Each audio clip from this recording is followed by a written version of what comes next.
Hello, welcome to Free Bible Commentary with Pastor Teacher Dr. Bob Utley. Be sure to visit Free Bible Commentary at www.freebiblecommentary.org. Now, here's Bob. Hello. We're going to be in Matthew 14 today.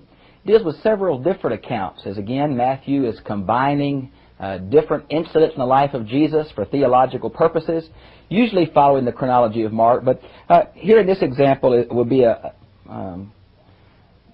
another instance where he did not exactly follow chronology, but inserts the death of John the Baptist. And that's really what verses 2 down through 12 is all about. Something about what happened earlier, okay? Let's notice it says, at this time Herod the governor heard the report about Jesus. Now it's funny he hadn't heard, but of course he was somewhat isolated with his luxury and all. And this is Herod the Tetrarch, which meant he was ruler over 1/4 of what his father, Herod the Great, had left. And so he had some ties with Rome, and he's one of the very important Herods in the New Testament. Now there's several different Herods. It gets confusing. There's Herod the Great, who killed the children at Bethlehem, of course. This is the Herod Antipas, which is abbreviation for Herod Antipater, which is the one that's going to kill John the Baptist. And then later on we're going to have Herod Agrippa, the first and second. Herod Agrippa the first is the one that's going to kill James the apostle, and Herod Agrippa the second is the one that Paul's going to appear before in Acts. And there's all kinds of interrelation here. I think it's going to be interesting. You think Peyton places something, you haven't heard about the Herods, I want to tell you. So when he heard the reports about Jesus, now I really think that verse 1 links up with verse 13, when Jesus heard it. I don't think we were talking about the death of John the Baptist, but that Herod heard about him, was making some comments that he thought he was John the Baptist, I guess, revived. Because really, this death of John the Baptist happened much earlier in time than this account here in Jesus' ministry. So now here's the account of the death of John the Baptist. It begins then, and said to his attendants, the word here is boys. We have a couple of them mentioned here and there in the New Testament, particularly as one in Acts. This is John the Baptist. He has risen from the dead, and that is why the powers are at work through him. Now the powers here are, of course, his word for the supernatural powers. Now John never really did miraculous stories. Jesus is going to be, again, recorded 2 miraculous stories in this chapter, as there was in earlier chapters, to prove who he was. But Herod, I guess, thought that since he had come back, that the powers of God were involved in him. Now verse 3. For Herod had arrested John and bound him and put him out of the way by putting him in prison. Now the reason he had imprisoned him was because he condemned his marriage to his brother Philip's wife. Now this is not the Philip who heads the territory in Palestine. This is the Philip that's back in Rome. And Herod had apparently gone to Rome to visit his brother, and had seen his brother's wife. Her name was Herodotus, and she is also a relative. She is the daughter of Aristobulus, who is also a full brother of Philip and Herod that we're talking about here. And she kind of she apparently wanted to be the queen of something, and so she divorced her husband, and he divorced his wife. He was married to the daughter of the Arabian king of the Nabateans, and we have him mentioned, at least the Arabian Nabatene king in 2 Corinthians 11:32. And so it was really a mess. I'm telling you, it was unbelievable. Now, put him out of the way. This is in a prison. It's a fortress down on the eastern side of the Dead Sea. I believe it's called Machaerus, Machaerus. We found this mentioned in chapter 4, verse 12, and chapter 11, verse 2. Just to plead Herodotus, his brother Philip's wife. Now this, of course, is Herod Philip, and he is another tetrarch, which means ruler of a fourth. Let's see. For John had said, as imperfect tense here implies he said it over and over again, that it is not right for you to have her as a wife. Now, whether it's because she divorced her husband or because they were so closely married, she was Herod's niece. We're not sure. Although he wanted to have him killed, he was afraid of the people, for they regarded him as a prophet. Now, from verse 11, that almost seemed as a different reason, but I think Herod Antipas had kind of one of these schizophrenic personalities of someone in power who tries to act real tough, but inside was very fearful and paranoid. Now, John the Baptist is the last of the Old Testament prophets. You might want to see chapter 11, verses 7 through 11, where Jesus said he's the greatest man ever born of woman. Oh boy, that's what a tremendous affirmation Jesus gave to John the Baptist. But when Herod's birthday came, now it could be Herod's anniversary for the date that he began to rule, but probably the word means birthday. Herodotus' daughter danced. Now the tradition is her name is Salome. A lot of this we found out from Josephus. He's the one that tells us most of this, and you might want to see the Antiquities of the Jews, 1854. You have 3 designations in Josephus to find a passage: the book, the chapter, and the verses. So you might want to read up on that, because that has much information about the Herod families, and it's very interesting to compare them with what's here. Now, it says she danced. For a young royal, and she was a princess, to dance would have been seen as so lewd. Only low-caste prostitute types were dancing women in this day. For a princess to dance must have shocked all the crowd, included Herod. Now, there's been some discrepancy about how old she is. I imagine she's somewhere between 12 and 17, a very young girl, still manipulated by her mother. And well, we see some real child abuse here, where this mother forces the daughter to do this lewd dance and then tells the daughter what she wants. My goodness. It's terrible. Later on, this girl's going to marry Herod, not the Herod back in Rome, the Herod Philip that was his mother's husband, but the other Herod Philip that's in Palestine. Then he's going to die very quick, and she's going to be a widow, and we know nothing else about her. We get that again from Antiquities, book 18, chapter 5. Now that's what it mentions, and Herod was fascinated by her, so he passionately promised to give her anything she might ask for. Sounds kind of like Esther deal, doesn't it? And she, prompted by her mother, the word here in Greek means to be put forward, thrust forward by her mother, shows their mother had planned this out. Give me John the Baptist's head right here on a platter. And the king was sorry. Now, why verse 9 and verse 5 seem to contradict is probably in the ambiguity of Herod's heart. You know, he used to call for John and talk to him from time to time, seeing if John would change his mind. So I don't think he really wanted to kill him, but he was afraid of the man. But on account of his oath and his guess. Now, here's the two reasons. He doesn't mind committing premeditated murder for a capricious woman who's been scandalized with this prophet's preaching, but because of his oath and his guess, he's going to have this man killed. He brought his head on a platter and gave it to the girl, and the girl took it to her mother. Golly, this is a gross deal, isn't it?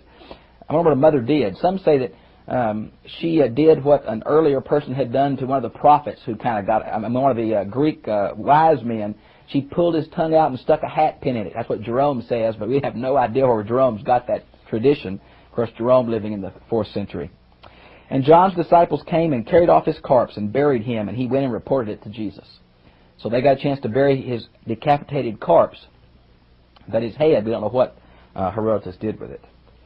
Now, notice where it says, and when Jesus heard it, and I think we're talking about verse 2, that Herod was talking about him, not this account of John's death, which is much, much earlier.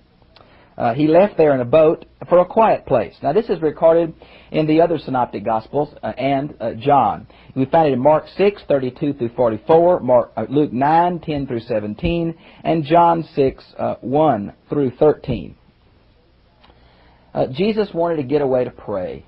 Apparently he did that quite often in his ministry. The crowds were pushing on him. In this particular instance, he was afraid of Herod and Herod's wild actions, and so he just wanted to get away. So if you notice a picture of the Sea of Galilee, he would cross from Herod's Galilee, which was his capital was centered in Tiberias at this point, and he would simply cross over to the other side, more the Decapolis side, where Philip reigned, and he'd be more safe there. And when the crowds heard of it, they followed him on foot from the town. So when he got out of the boat, he saw a great crowd.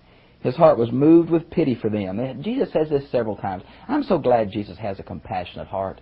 He wasn't grumpy because he tried to get away, and here these crowds are. I think there's something wrong with us, and we get mad when our quiet time's invaded, you know. I got to have my quiet time with the Lord. What are you doing messing with me? Well, Jesus didn't make it such legalistic. He saw this crowd. He wanted to get away to pray. He either wanted to get away to pray alone, he wanted to get out of the territory of Herod, or he wanted to have more time to teach his disciples, and which ones I'm not exactly sure was the motive. But anyway, this crowd foiled everything.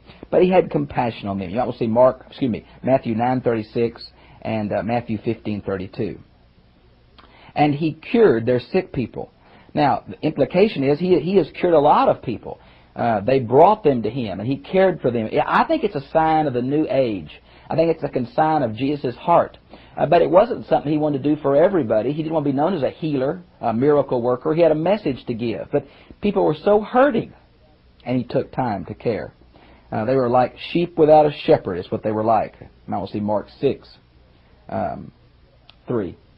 Now, notice if you would, this deal about he cured sick people, he's going to cure them all over this gospel. Listen to this. Matthew 4:23, 8:16, 9:15, 14:14, 15:30, 19:2, 21:14. Jesus was moved with compassion when he saw the diseased of humanity. Oh my. It's a sign of the new age. It's going to be no tear, no more sorrow, no more pain. Former things are going to be gone. Praise be unto God. And the one who set up that kingdom is here with us. And when it was evening. Now it's funny. If you look at verse 15, look down a little lower at verse 24, it seems like there's two evenings. This is really just one full day in the life of Jesus, all that happens in the rest of this chapter. There's been some speculations that the Jews of Jesus' day talked about two evenings. One that began about 3 o'clock, called the early evening, and one that began after twilight. It seems that verse 15 is the early evening, about 3, and then the one down in verse 23 is the later evening, right after sunset. Notice, if you would, then what it mentions, and the disciples and him came to a destitute place. Now, not destitute in the sense of desert or something, but destitute in the sense of no large towns. Maybe a few little villages, but no large towns. And the day is over, and he sent the crowds off to the villages to buy for themselves food. That's what the disciples are saying to Jesus. Jesus says, they do not have need to leave here. You give them something to eat yourselves. And the you is very emphatic here. He's saying, you do it. Oh my, you see Mark 6:37. That's for the discussion of how much money it would take to feed all this crowd. The disciples are going, us feed them? What do you mean us feed them? How are we supposed to feed this big group? You can almost see them croaking. They had forgot all the miracles that Jesus had done so far. And they said to him, we have nothing but 5 loaves and 2 fishes. Now we learned from John 6:9, it's the little boy's lunch, right? It just shows in the hands of Jesus whatever we have can be multiplied to fit the need. And he said, bring them here to me. And ordering the crowds to sit down on the grass. Now we learned from Mark 6:39 and 40, they sat in groups of 50 and 100. What a beautiful scene, these white-robed men and women sitting on green grass on a hillside by a lake. Oh, it must be gorgeous.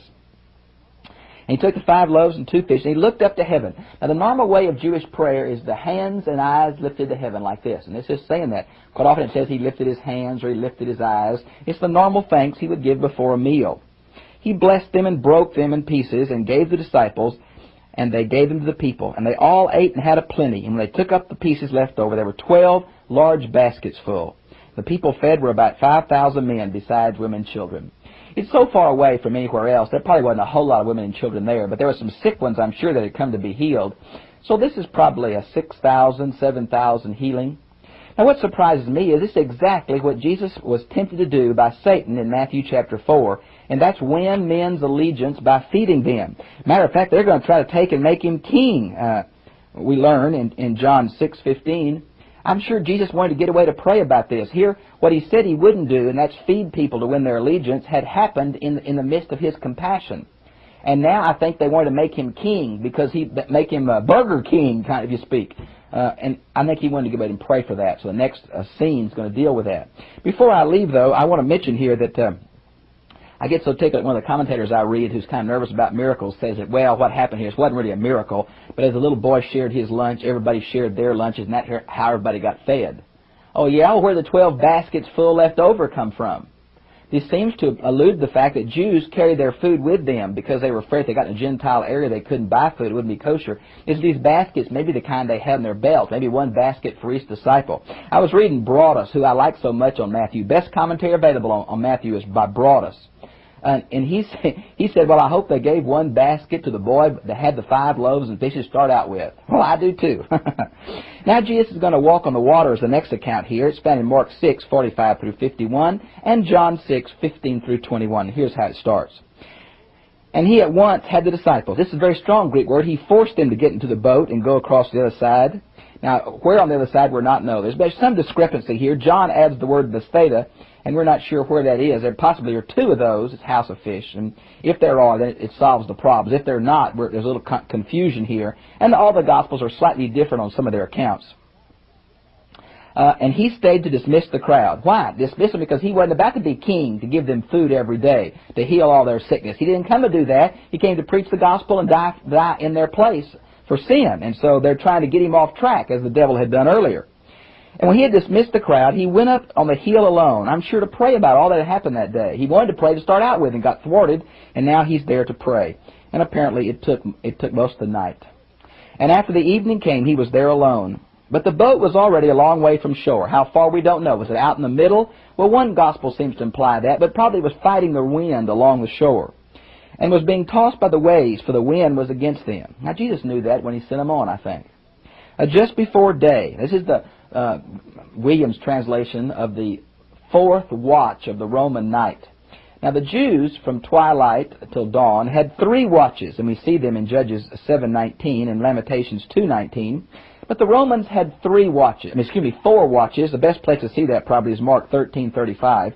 This is the 4th watch. So from around 3 a.m. in the morning till 6 a.m. in the morning was when Jesus came walking on the water. It was still very dark. That's why he must have looked rather spooky there to him. Notice how long he prayed. Oh, my. Boy, if Jesus prayed like this, don't you know we need this? God help us. And when the disciples saw him walking on the sea, they were terrified. Now, you know, the waves were really blowing. The wind was coming strong. So the waves would reveal him, and then he'd go out of sight. Reveal him, and he'd go out of sight. Reveal him, and he'd go out of sight. And besides, it's kind of dark. It's just twilight, if anything. Well, they thought he was a ghost. It's the same phantom, same word used in Luke 24:37, the upper room. They thought he was a ghost. And they screamed with fright. Oh, my. Can't you see this scene? Then Jesus at once spoke to them, "Men, be of courage. It is I. Stop being afraid." And this stop being afraid is so characteristic of what Jesus says to his people. Listen to this. Same thing occurs in Matthew 17:7, Matthew 28:10, Luke 5:10, Luke 12:32, Mark 6:50, John 6:20. Do not be afraid. Oh, do not be afraid. Now, Mark tells he was just going to pass, he was going to walk by him, maybe encourage him, to show him that he was the power over natural elements. But they got so afraid that he had to get in the boat with them. I think I would too, to tell you the truth. Peter answered him, "Lord, if it is you, let me come to you on the water." Hey, Peter, this just sounds like him, doesn't it? Peter's my kind of guy. If you don't know what to say, stick both feet in your mouth. And so Jesus says, "All right, come on." Peter got out in the boat and started walking on the water. Now, how far he walked? 1 step? I don't know. 10 feet? I don't know how far he walked. But, folks, he crashed. Began to sink. And he felt the wind. Now, it says he saw the wind. Well, that's tough. He saw what the wind was doing to the waves. He saw the boisterousness of the water around him. Took his eyes off Jesus and began to sink. And he cried out, "Lord, save me." Now, this is a good example of the word save in its Old Testament connotation of physical deliverance. I also want to say, isn't Peter, the fact that he wanted to get out of the boat anyway, in this kind of late at night with the storm going on, here's great faith, isn't it? Great faith. Wants to get out of the boat and walk to Jesus. I like that. Mixed with great doubt. I'm like that. Sometimes I feel like I have such faith, and sometimes I feel like I have such doubt. And boy, it's hard to know, isn't it? Jesus at once put his hand and caught hold of him and said to him, "Oh, you of little faith." As many times Jesus says, "Don't be afraid," he also says, "Oh, you of little faith." Listen to all this. Matthew 6:30, Matthew 8:26, Matthew 16:8, and this account right here. The disciples, he's building their faith little by little, but it takes a while. "Why did you waver so?" And they got into the boat, and the wind lulled. Oh, boy. He's been raising the dead. He's been killing diseases. He's been casting out demons. Now the wind and the sea obey him. Who is this? Who is this? And the men in the boat worshipped him and said, "You are certainly God's Son." Now, Jesus accepted this worship too, by the way. How much do they know by this? How much do they realize? I'm not sure. We're going to have the great confession in chapter 16. They knew something was here. Now, whether they knew it was full-blown deity incarnate, going to die on man's behalf, probably not. What does it mean, "You are surely God's Son"? Well, there's no article here. This same thing occurs in Luke 27:54 about the centurion that says, surely this was a son of God. Now most translations, mine says certainly it's God's son. Most translations say the Son of God. I think what we have to say is we're not sure the theological level of their understanding. It's obvious that he had wowed them, and they're going to worship him. So it's obvious they recognize he's far more than just an average person. But they may have seen him still as just a prophet. And I say just in the sense, when you claim to be God incarnate, being called a prophet is not a real bargain. Now many times throughout this gospel, the term God's Son has been used. Let me give you a few references.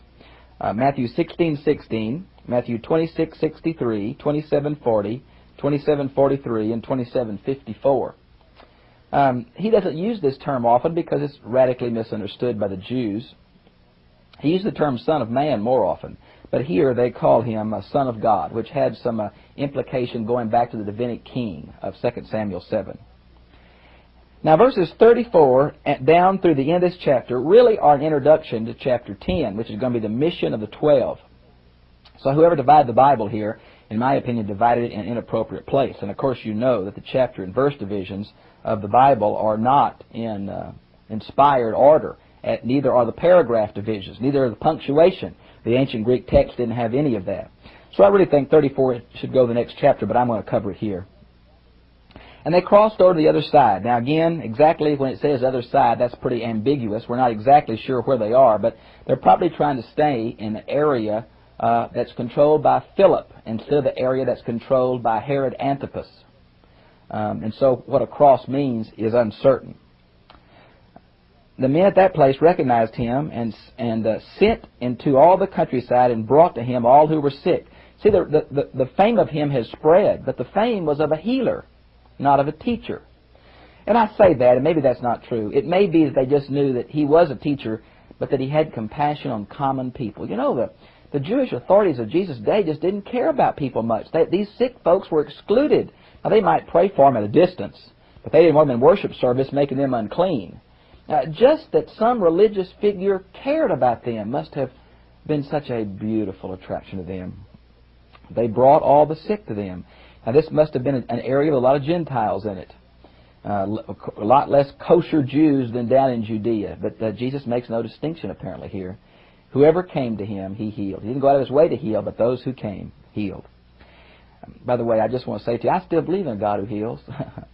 I don't know why when I pray for such great Christians, it doesn't always happen.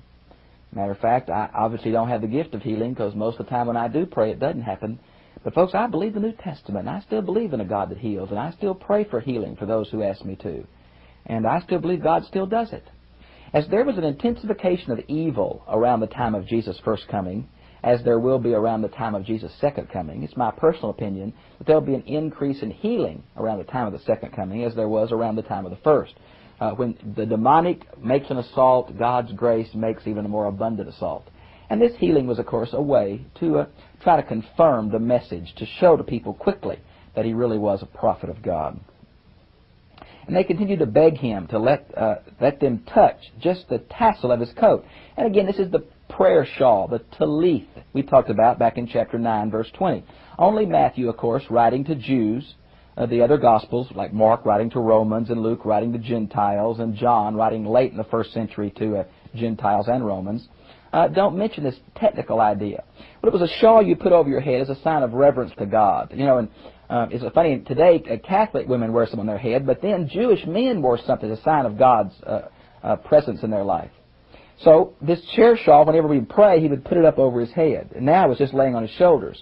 And they just wanted to touch it. Now there's some of the magical here, like the woman with the issue of blood who touched it back in John chapter 9. Whether they thought there was something magical in the prayer shawl or whatever, we're not sure. But what amazes me is Jesus worked even with their weak faith. And I'm so glad about that because, you know, many times even the apostles said they didn't understand and they didn't know and they didn't recognize. Boy, I am so glad the apostles didn't know and recognize. I'm so glad these people had a mixture of superstition and magic in their faith. I'm afraid I have that. And I don't even want it, but I'm afraid I do. Sometimes I pray and pray and pray and don't understand Jesus. I'm so glad that He cares for me, even in the midst of my not understanding, in the midst of my inappropriate theology. Jesus cares. He let them touch His tassel, and by George, they were healed. And all who barely touched it were completely cured. I've heard this chapter preached as one day in the life of the Savior. Oh my, what a day! What a long day! Notice the need for prayer. Notice the political sobby that says, this guy is going to be tough. I think I'll just leave his area. Now, Jesus could have struck Herod blind or wherever He wanted to, but He just left the area. Boy, there's some real contrast in this chapter, aren't there? From the sensualness of the Herods to the faith of the disciples that's not yet complete. They're still not sure whose this is with them, but they're willing to fall down and worship Him. To these sick people, my goodness, coming to Jesus must have been going to an outpatient clinic at a hospital. You're afraid of the crowd. You'd know who you're sitting to. You're sick as a dog. And Jesus took care of it, folks. What compassion. That same one who had compassion then has compassion for you. I don't know what you're going through. Phil, I don't know what's happened to your life. But Jesus does. And He cares for you. Talk to Him about it. I've enjoyed being with you. I'll see you again. Same time, same place, next week. God bless you.